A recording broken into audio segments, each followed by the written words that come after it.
Good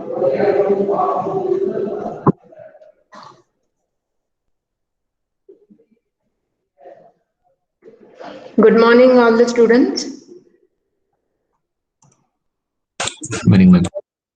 Yeah, I want maximum attendance today because we are going to discuss some important algorithms.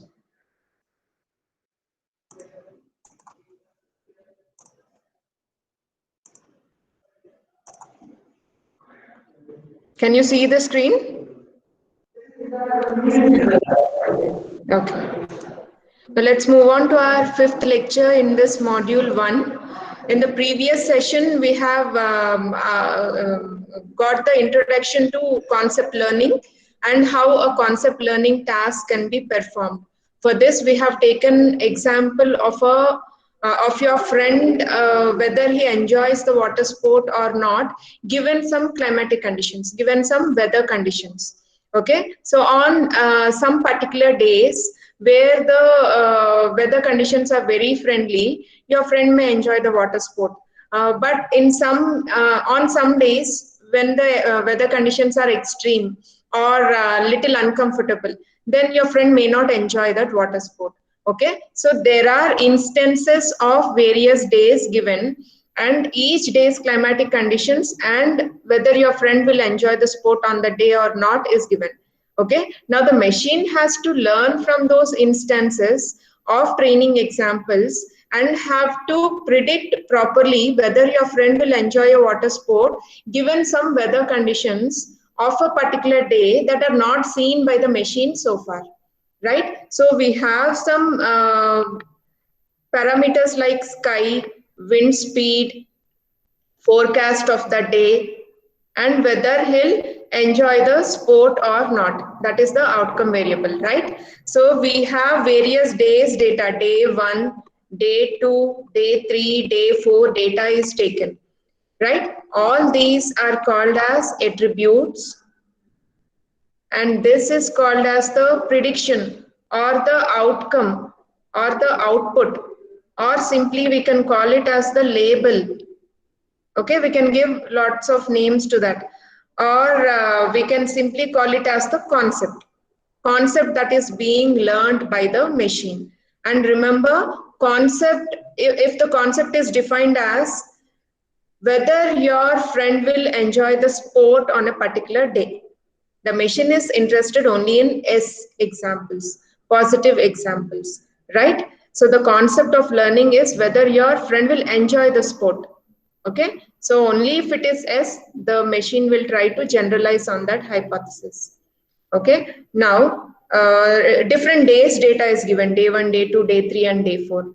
These are all called as instances, x, small x. Okay, and all these together will form, this is called as instance x1, this is called as instance x2, this is called as instance x3, and this is called as instance x4.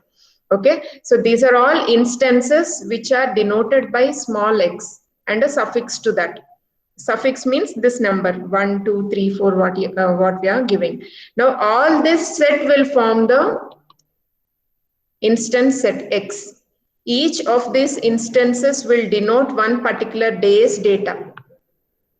Now all these instances together will form the final set, that is x, capital X. That is called as set of instances. Okay, so you are quite comfortable with this terminology. Whenever I use all these terms hereafter in the classes, you should not be confused. When I say set of instances, I am referring to X, all the sample points. When I say small x, I am referring to each instance, each sample point. When I say attributes or features, I am referring to these column names. When I say label or concept or outcome or dependent variable, I am trying to refer to this y, that is the outcome. Okay, now all these terms are very clear to you. Let us proceed further. Today's concepts, we are going to learn about how concept learning is treated as a search problem and finding a maximally specific hypothesis by using the find S algorithm. This is a very important algorithm. It is like a game for you.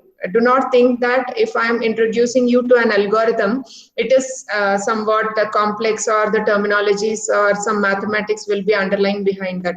Do not worry, it is like a simple game. You will understand very easily. Just focus from the step, right from step 1 to last step. That's all. It is very easy to understand. Okay, now let us start with how concept learning task is treated as a search problem. Concept learning can be viewed as the task of searching through a large space of hypothesis implicitly defined by the hypothesis representation.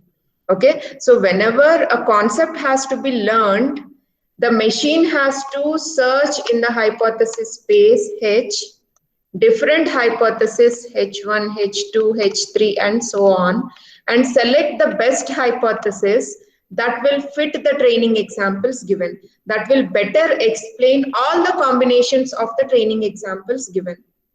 Okay, so this can be treated as a search problem because you're trying to search from all the hypotheses available, which is the best hypothesis. You means machine here. Okay, the machine is trying to search from the hypothesis space, capital H, different hypotheses and select the best hypothesis that will fit the training examples. Got it? So this is called as this is defined by the hypothesis representation. Now the goal of this search is to find the hypothesis that best fits the training examples. Okay, that can better generalize to the future examples, to the unseen examples by the machine. Understood? The machine is learning from the training examples, and from the many hypotheses possible, it is selecting the best hypothesis, best solution that will better explain all the training example data. And now that hypothesis should also be generalizable so that it can predict in the same way with the same accuracy some unseen data also, some future data point also. Means in this enjoy sport task, you are given some previous days data, a machine is given some previous days data, and when the machine is given a new day's data, still it should be able to predict whether your friend will enjoy sport on the day or not, based on its experience that it has learned from the previous days data, some 100 days data or some 200 days data. Here for simplicity only 4 days data is given, but actually in real scenario machine tries to learn from lots of training examples. Okay, now it is important to note that by selecting a hypothesis representation, the designer of the machine learning problem or of the machine learning algorithm implicitly defines the space of all hypotheses, that is your capital H, of all hypotheses that the problem can ever represent and therefore can ever learn. See here, the program can ever represent and therefore can ever learn. Means this hypothesis space will cover all the hypotheses possible, which will apply for each and every training example.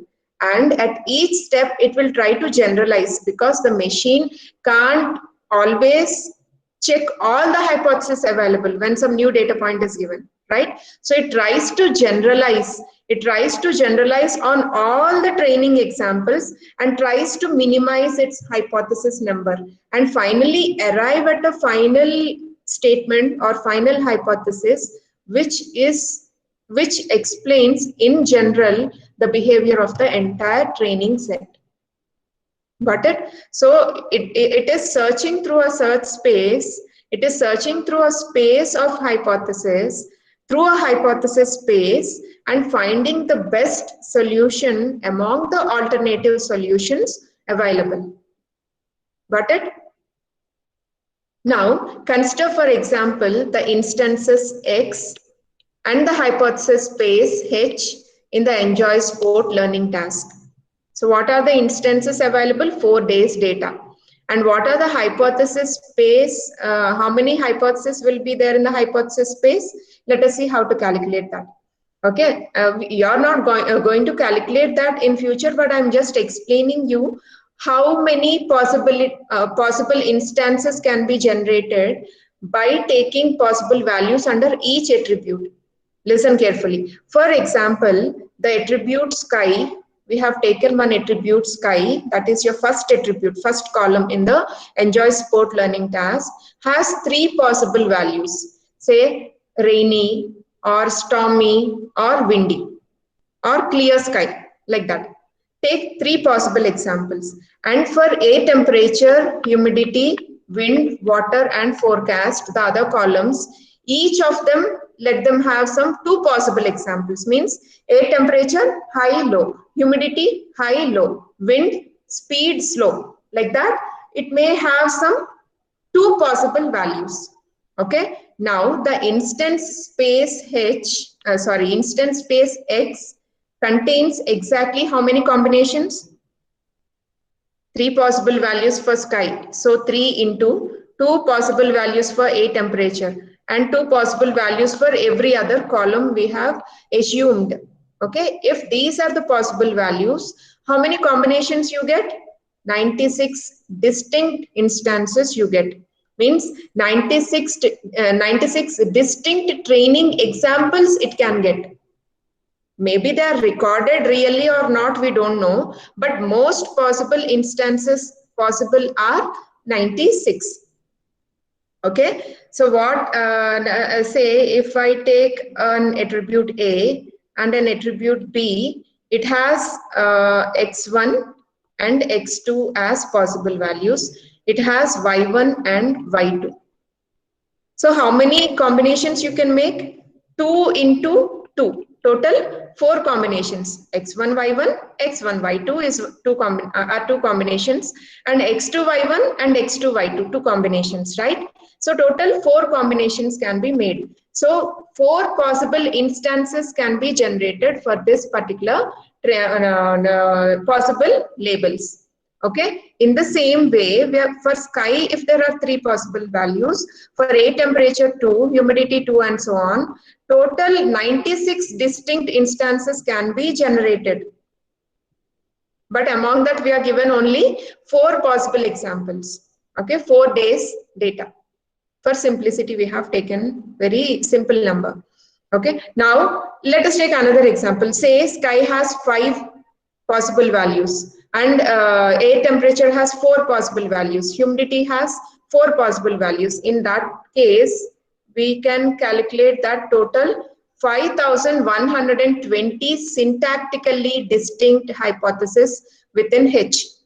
Means initially you will generate 5120 hypotheses, and the machine starts learning all those hypotheses and tries to combine the hypothesis, which can apply for some 10 examples as a whole, or another 10 examples as a whole, so that it will reduce into 512 hypotheses. Later it will reduce into 25 hypotheses. Later it will reduce into some 5 hypotheses, and finally arrive at a general hypothesis which will apply to all the training examples.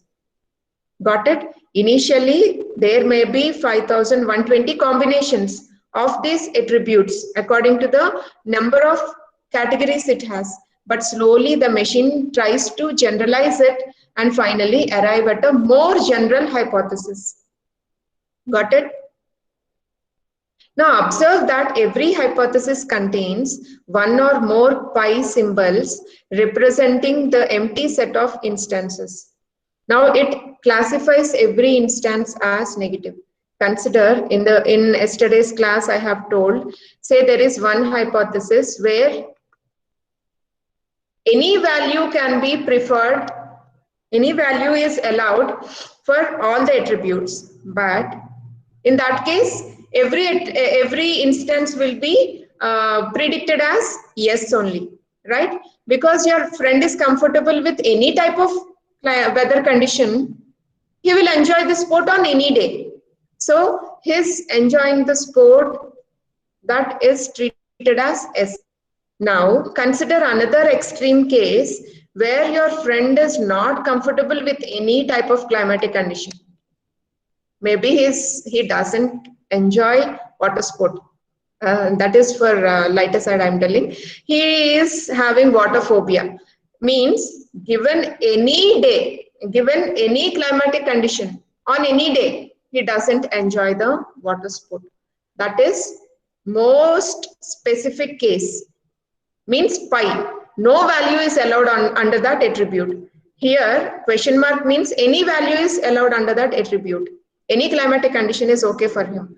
In this case, no climatic condition is okay for him. That is why we are representing it with pi, which will always be predicted as no, because he is not comfortable with any type of weather conditions. Got it?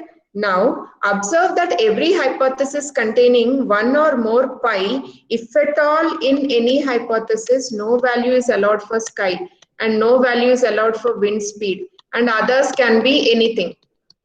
In that case, he is not comfortable with these two partial conditions. In that case, it will be a negative instance, right? He will not enjoy the water sport. It will be a negative instance.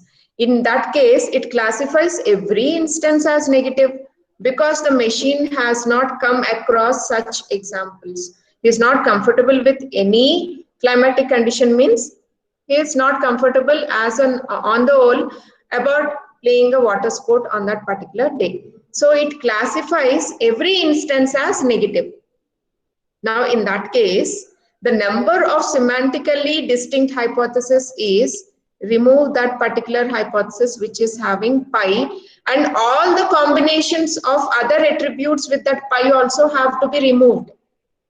So this becomes 4 instead of 5, this becomes 3 instead of 4, and so on. So the value will be total 973 distinct hypotheses. 973 distinct combinations after removing the pi. If pi is not present, if you have all valid combination, the total distinct hypothesis you get is 5120. Right? But if you're removing that one, that is any combination with pi, then you are getting the semantically distinct hypothesis as just 973. Okay, so whenever there are some pi involved, all those combinations can be removed because they will result as a no prediction, which is not interested by the machine in concept learning, because the machine is interested only in S examples, only positive examples. It is not interested in negative examples. Got it? Now, most practical learning tasks involve much larger, sometimes infinite hypothesis spaces. Now, if you take, say, characteristics of people in India, it is an infinite hypothesis space, right? Every person has different characteristic. Every person has different set of features. In that case, the hypothesis space will be infinite. Why? Because every person's characteristics, if you start combining, every time you'll get a unique combination. And that will result in almost infinite hypothesis space. Got it? Now, the machine has to search for some general characteristics of an Indian in that infinite hypothesis space. Is it possible? It is still possible, but it takes a lot of learning time. The machine requires a lot of learning time. Now, if we view learning as a search problem, if we take concept learning as a search problem, then it is natural that our study of learning algorithms will examine different strategies for searching the hypothesis space. Now, if the hypothesis space is very large, if the hypothesis space tends towards infinity, then what are the search strategies that have to be implemented in order to search that hypothesis space so that the machine will be able to select the best hypothesis that will explain all the training examples better. Let us see by taking help of some algorithms. Now, we'll be particularly interested in algorithms capable of efficiently searching very large and infinite hypothesis space, because this is a real life scenario. Though I am giving you during the class some simple examples, in real life, machines will try to learn from infinite hypothesis space. Remember, so you have to find out which are the algorithms that are very efficient in searching the best hypothesis from this infinite space. Okay, to find the hypothesis that best fit the training data. Now for this, there is an approach called as general to specific ordering of the hypothesis. Okay, you are taking two types, general to specific as well as specific to general. Okay, let us see how various algorithms take up these two kinds of approaches. Now, many algorithms for concept learning organize the search through the hypothesis space. Whenever I say hypothesis space, you should remember it as H, which is consisting of different hypotheses H1, H2, H3 and H4, each applying for your instances X1, X2, X3 and X4. Now, all these specific hypotheses should be generalized and the best hypothesis H has to be found out, which is in accordance with the concept C. Concept C is your problem statement. What is your problem statement in the previous case? Whether your friend will enjoy the water sport. That is the concept that has to be learned by the machine. So it has to find out a hypothesis which will better explain the training examples given, so that it can also tell whether your friend will enjoy the water sport on an unseen day by the machine. Fine, that is very clear to you. Now, many algorithms for concept learning organize the search through the hypothesis space as a general to specific ordering of hypothesis. Now, using this, we can design learning algorithms that exhaustively search. Exhaustively search means it will not leave even one particular example also. It will try to cover all the examples in the hypothesis space.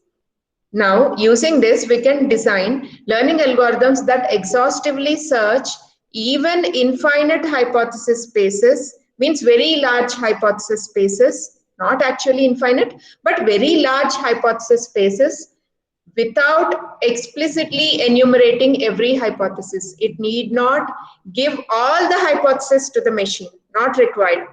It can combine those hypotheses so that some 10 hypotheses can cover one particular instance. 10 hypotheses can generalize one particular instance. Again, it will try to refine it and finally arrive at one single hypothesis which can apply all the training examples.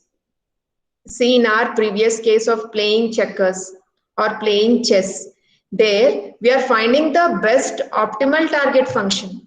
We are having multiple equations, but among that you are finding the best equation that will match the purpose of the target function. In the same way, you are making a machine learn the best hypothesis that will help it to classify something. In this case, whether your friend will enjoy the sport, yes or no. Okay. Now let us consider the two hypotheses here, H1 and H2. Listen carefully from here. These are the stepping stones to understand your upcoming algorithm, that is FIND-S algorithm. So listen all these steps carefully. Let us consider two hypotheses. Very simple if you listen carefully. Okay. Let us consider the two hypotheses H1. Now this hypothesis H1 is, it can accept any instance with first value as Sunny and second instance any value it can be, third attribute value any value it can be, fourth attribute value maybe wind speed should be strong, and fifth and sixth attribute values can be anything again. Okay, this is your first hypothesis. Now what is your second hypothesis? This will accept all your instances of training examples where the first attribute value is Sunny and all the other attribute values can be anything. Okay, so this hypothesis will accept all such instances where the sky is sunny and other attribute values can be anything. It is very open. It can accept any values for other attributes. Now consider the set of instances that are classified positive by H1 and H2. Now wherever the sky is sunny and the wind speed is strong with any other possible combination of values, it will predict that your friend will enjoy the sport S. Okay, and in hypothesis 2, if the sky is sunny and any other possible combination of attributes with that, your friend will enjoy the sport. That is what is said by hypothesis 2. Now, because H2 imposes fewer constraints on the instance, it classifies more instances as positive. What did you understand from this? Say, I'll give a different example. Now, my hypothesis 1 is, I want a sweet which is the class is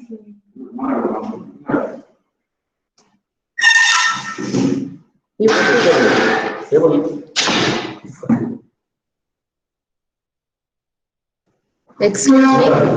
Yeah. Only one table.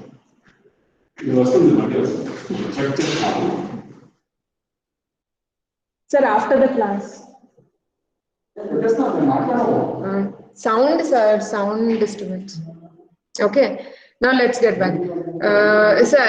Because H2 imposes fewer constraints on the instance, it classifies more instances as positive. Yeah, where I'm trying to give an example here, right? So H1, if I'm taking as I want a food which is sweet and healthy also.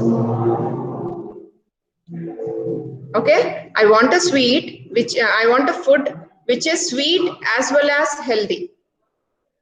Okay, and my second hypothesis is I want a food which is sweet and I'm not bothered whether it is healthy or not. Which one, where I'm applying more constraints? In case of H2 or H1? Can anybody tell me? In which H1. hypothesis I'm giving more conditions? H1. H1 or H2? H1. H1, exactly.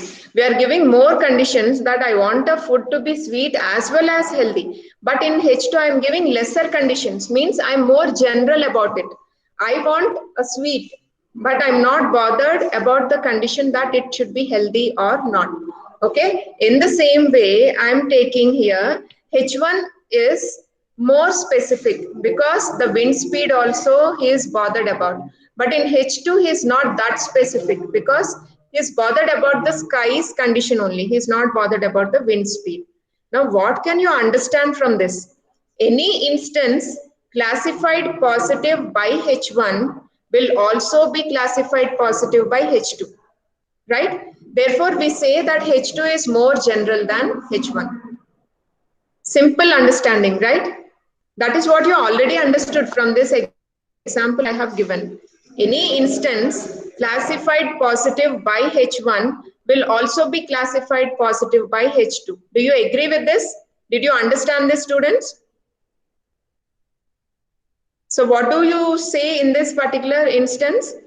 H2 is more general than H1. My preference about a food, H2 is more general than H1. In case of H1, I'm more specific that it should be healthy. But in H2, I'm not that specific, right? So this is what we say that, this is where we say that H2 is more general than H1. Now let us understand this more general than relationship better. Now first, for any instance X, let us take one particular day's example in the instance set capital X, and hypothesis, one particular hypothesis let us take from the hypothesis space H. We say that X satisfies H if and only if H of X is equal to 1. What did you understand from this? We say that this particular instance or sample point satisfies this H only if it predicts a positive value, only if it predicts as S. only if it is in accordance with the concept. Got it? We now define the more general than or equal to relation. This is very important. This is indicated by this symbol, greater than or equal to, with a suffix as G. How do you normally call this? How do you normally specify this symbol? Greater than or equal to, right? But in this case, we are calling it as more general than or equal to by putting a suffix G here. Okay. Now we are trying to define more general than or equal to relation in terms of the sets of instances that satisfy the two hypotheses. Okay, so how we do that? Given hypothesis Hj and hypothesis Hk, Hj is more general than or equal to Hk if and only if any instance that satisfies Hk also satisfies Hj. So what I'm trying to tell here is, if you take Hj, in your previous case it is H2, is more general than or equal to Hk. Okay, that is H1. Means H2, whenever an instance is applicable, whenever an instance is applicable with for H1, then it will also be applicable for H2. Okay, this is what I'm trying to tell. If an instance satisfies this hypothesis H1, if it is sweet as well as healthy, then it satisfies the hypothesis that it is sweet. Okay, so H2 is more general than H1. That I'm putting it into a mathematical notation here. If I take Hj is more general than Hk, how do I represent that? Hj is more general than or equal to, I'm adding G here. You should not get confused between normal greater than or equal to symbol and more general than or equal to symbol. This is more general than or equal to symbol. Okay, so H2 is more general than or equal to H1. Now I'm putting this in more general terms. Hj is more general than or equal to Hk, because whatever instance satisfies Hk also satisfies Hj. Means Hj is general, Hk is more specific. H1 is general, H2 is more specific. Got it? Any doubt in this representation? Can anybody acknowledge on this? Did you understand? Or anybody who didn't understand can raise a doubt on this? Very simple representation, right? Do not get afraid seeing these mathematical notations. If you understand the underlying concept, this notation is nothing at all. You'll easily understand. Did you understand, students? Good. Now, if I say another hypothesis, HL is more general and HM is less general. Means HM is more specific, HL is less specific. How do you develop a relationship like this? Can anybody tell me? How can I write this relationship? HM is more specific. I'm telling it the other way. Do not get confused. I'm not using now general than, I'm using specific than. Okay. Now HM is more specific than HL. HM, I'm giving more conditions about the food. HL, I'm giving less conditions about the food. Now, which is more general? HL. HL is more general. HL. Yes. How can I write the relationship now? Can you read the relationship? HL is HL is more general general or than or equal HM. to HM. HM. HL is more general than or equal to HM. Very good. You understood this. So I'm going to next part. Now let us define this relationship so that it is in a formal definition. Okay.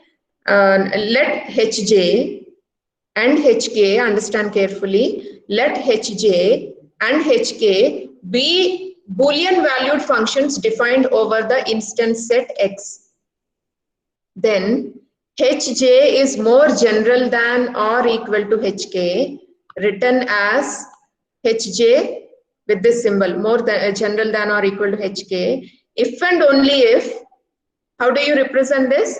For every instance that belongs to the instance set X, if more specific hypothesis is predicted as a positive example, it implies that, what is this symbol called as? Implies. It implies that Hj of X also should have been predicted as S. Got it? Because Hj is your more general description. Hk is your more specific description. In that case, if an instance is predicted as positive by Hj, surely it would, if an instance is predicted as positive by Hk, surely it would have been predicted as positive by Hj also. Why? Because that is more general representation. Okay, so this is the most essential representation in this case. Hj is more general than Hk. So what all instances that are applicable by Hk are also applicable by Hj. Got it? This is the definition for more general than relationship. Now,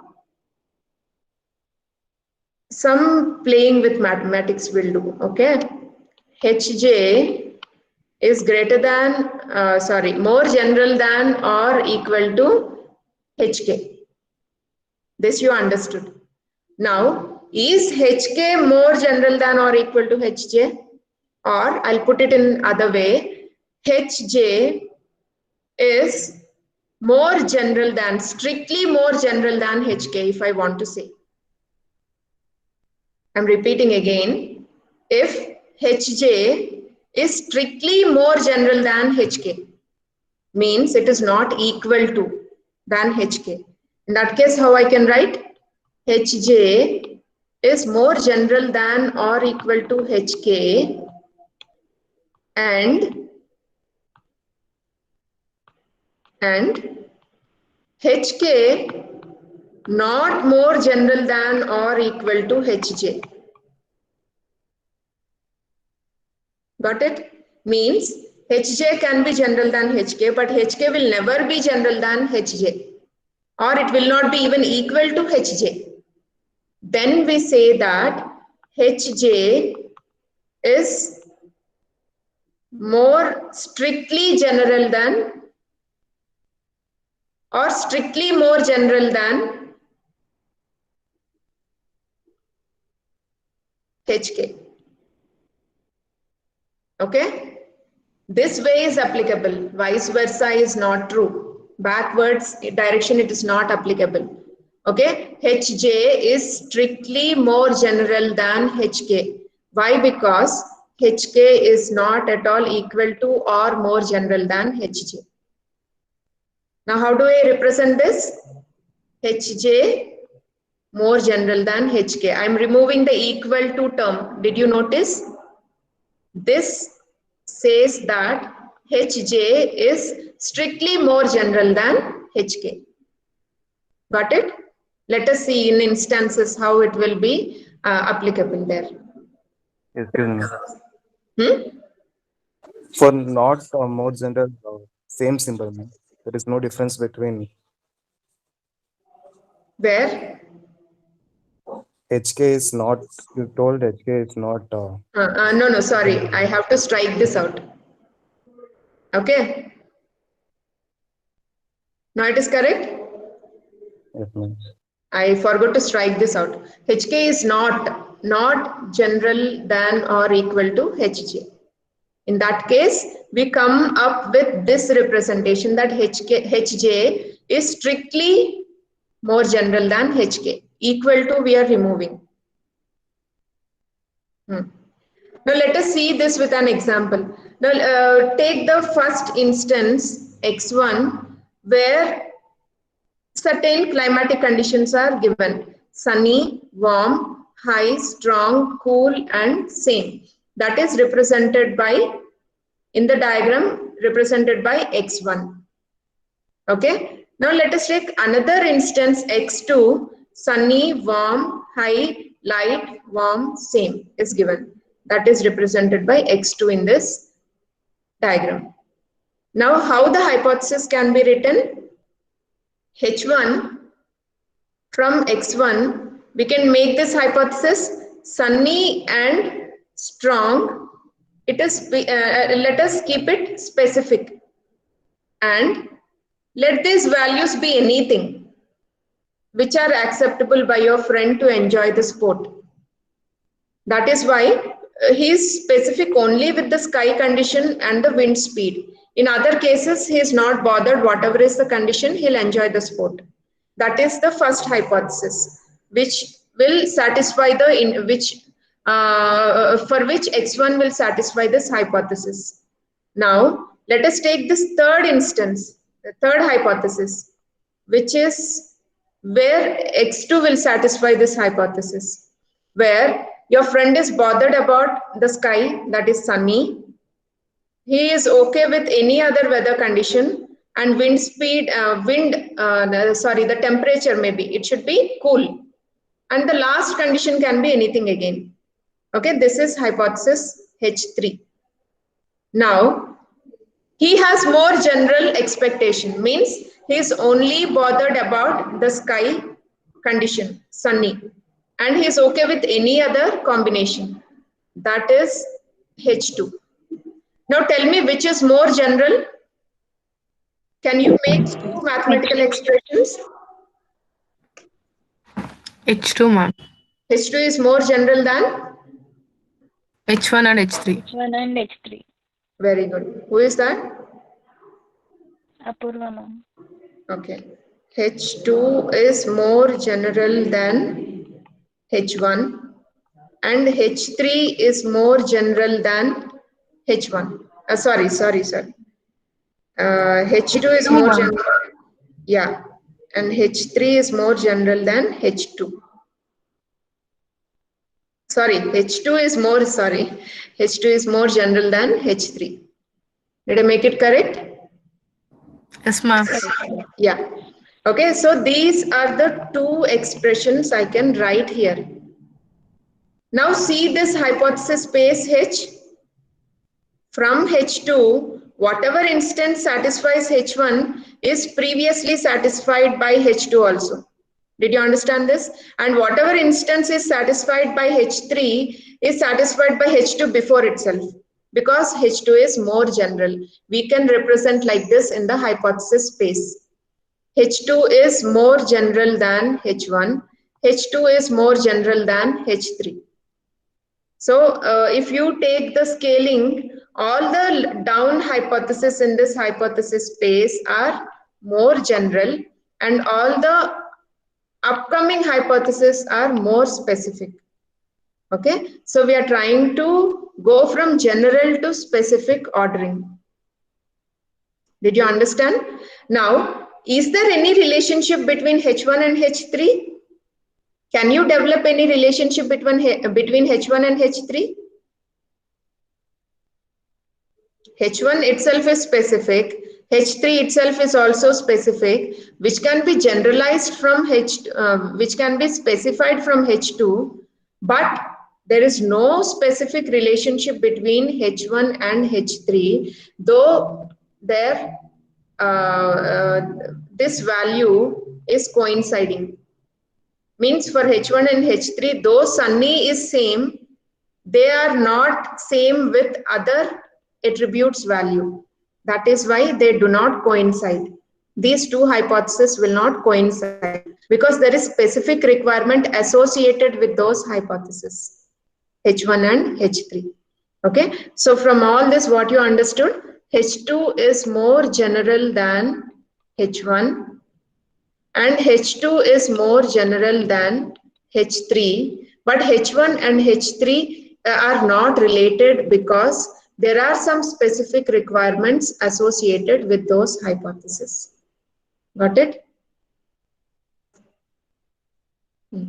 Now we'll stop here before starting this finders algorithm because I want one complete class to make you understand this. It is very simple, like playing a game.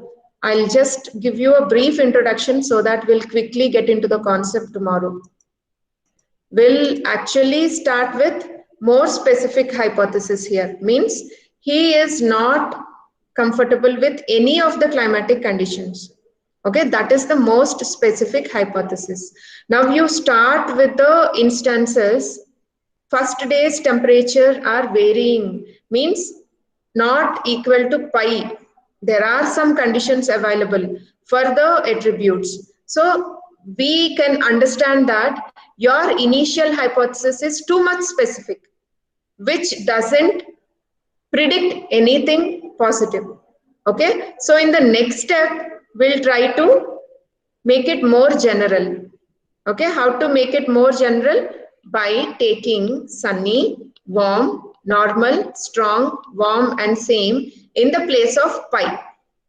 Now you have encountered one instance, that is day 1, and for that day 1 you have made a hypothesis, and for that the machine has predicted it as S. The label is S. Okay, now it comes across the second instance. In second instance, sunny, warm, strong, warm, same. All the attribute values are varying, but all the attribute values are the same, but humidity value is varying. Did you notice? Means it is coming across another set of instances, another instance where the humidity is changing and all other attributes are okay. And the label is also S. It pertains to a positive label. So we have to make our hypothesis more generic. How to make it more general? By just putting question mark in place of humidity's value. So sunny, warm are the same for these 2 days. Strong, warm, and same are also same. That attribute values are also same for these 2 days. But only humidity value is changing. So you have to generalize your hypothesis by putting question mark. Means any value is allowed for humidity attribute. Okay. Now go to the next step again. In the next step, there is a negative example. Means you're not interested in this example. Machine learning model is not interested in the negative examples because machine learning algorithm is always interested in concept learning, which is the positive example. So it is not interested in any of the negative examples. So immediately when it comes across rainy, which has not been encountered so far, cold, which has not been encountered so far, and also the outcome label is no, the model is not interested to learn that instance. So do not make any change in the third step. You keep your previous hypothesis as it is. Okay, now come to the fourth example, fourth instance. Now sunny, warm are the same as first and second days. Even humidity is also the same as high. Strong is also the same, but water temperature now is varying.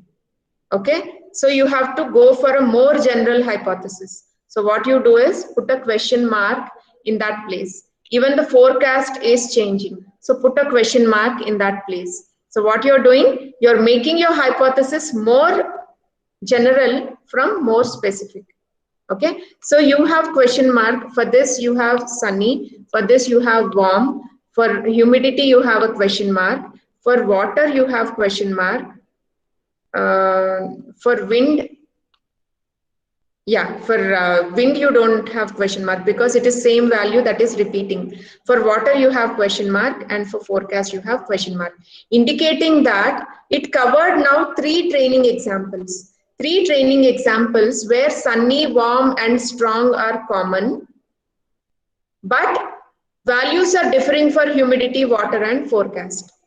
That is why we have given a more general description there by giving a question mark. This is the final hypothesis which can apply for the given training examples in our simple example of enjoying the sport. Okay, this is how the finders algorithm will help the machine to arrive at a generic hypothesis. Did you understand? This I'll elaborate in properly, or I'll take more time to elaborate on this in the next class so that you'll understand more better. Okay. Now tell me what is more specific hypothesis. Two questions for you. Three questions today. Tell me what is more specific hypothesis. And the conditions are more, ma'am. When the conditions are more. Very good. When the conditions are more, or mathematically you can represent that you are not convinced by any value. You have lots of preferences. You are not convinced by any value. In that case, all will be pi. That is the most specific hypothesis. Now, can you tell me the more general hypothesis?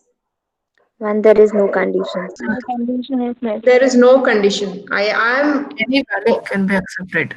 yeah, I am okay with any type of value. This is called as more general hypothesis. Okay. Now, can anybody explain what is inductive learning?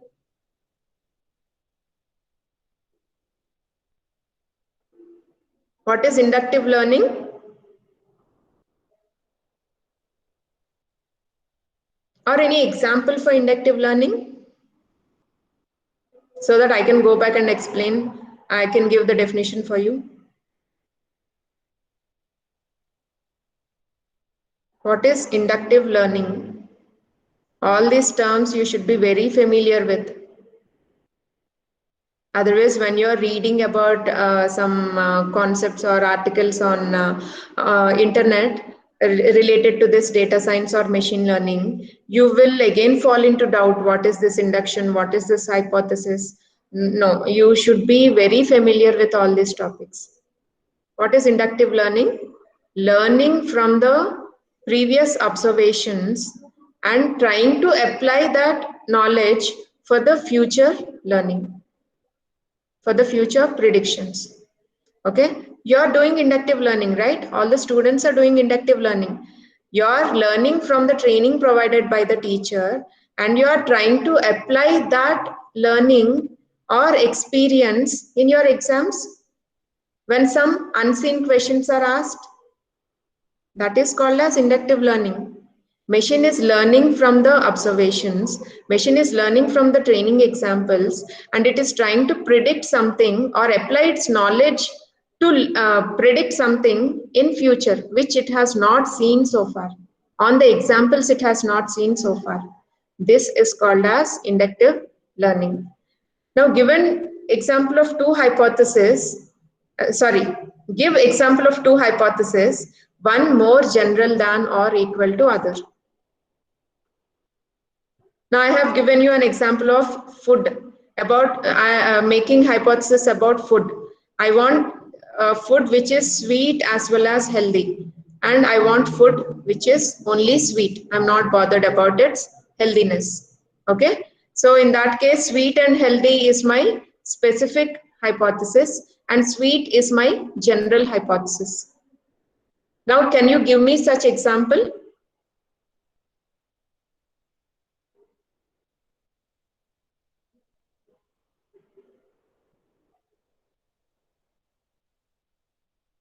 Students, I'm recruiting some employees for a project. Now I want them to be specialized in C++ as well as in Java. That is my more specific hypothesis. If I say I want them to be specialized only in Java, it is enough. Okay, let any other skills be there, but I want him to be specialized only in Java. Means if he knows Java, he would have known C++ also, right?